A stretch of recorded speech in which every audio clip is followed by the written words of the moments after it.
भारत का इतिहास उन गहरे घावों से भरा पड़ा है जिन्हें कभी भुलाया नहीं जा सकता।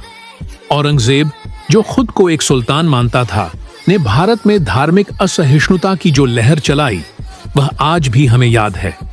यह वह दौर था जब हिंदू धर्मस्थलों को तोड़ा गया, सांस्कृतिक धरोहरों को नष्ट किया गया और एक संपूर्ण समाज को दबा दिया गया।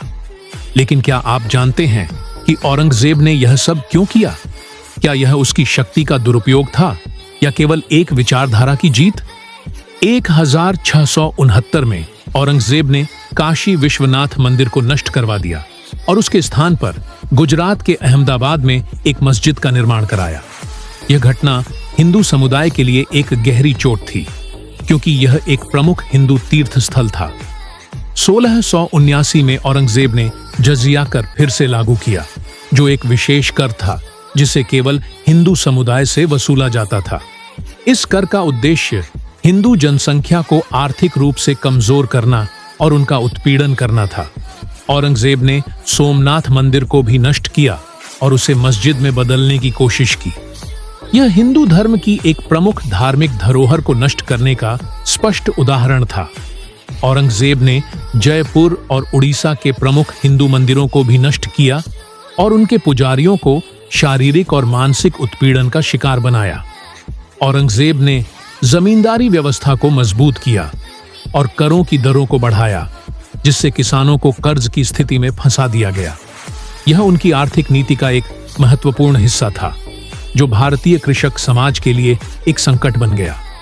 औरंगजेब ने राजस्व वसूली के लिए एक कठोर प्रणाली को लागू किया, जिसके तहत किसानों से बिना किसी राहत के भारी कर वसूल किए गए।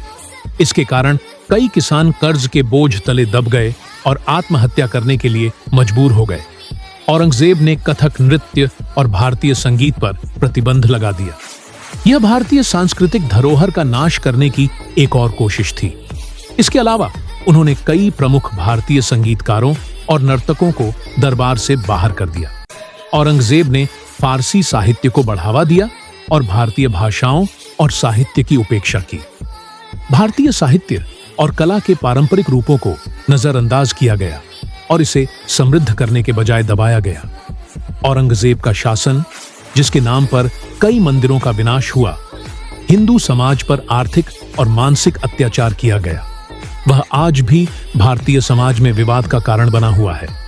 वह समय भारत के इतिहास में एक काले अध्याय की तरह है, जहां एक शासक ने अपने स्वार्थ और असहिष्णुता को बढ़ावा दिया। लेकिन हम यह भूल नहीं सकते कि भारत एक विविधता में समृद्ध देश है, जहां हर धर्म और संस्कृति का सम्मान किया जाता है।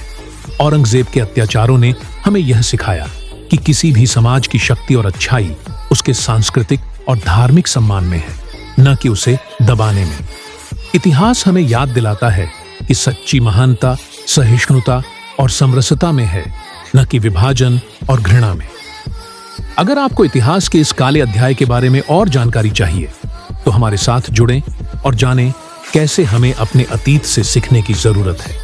इस वीडियो को लाइक और शेयर करें, ताकि और भी लोग जान सकें कि इतिहास को समझने से ही हम अपने भविष्य को सही दिशा में ले जा सकते हैं।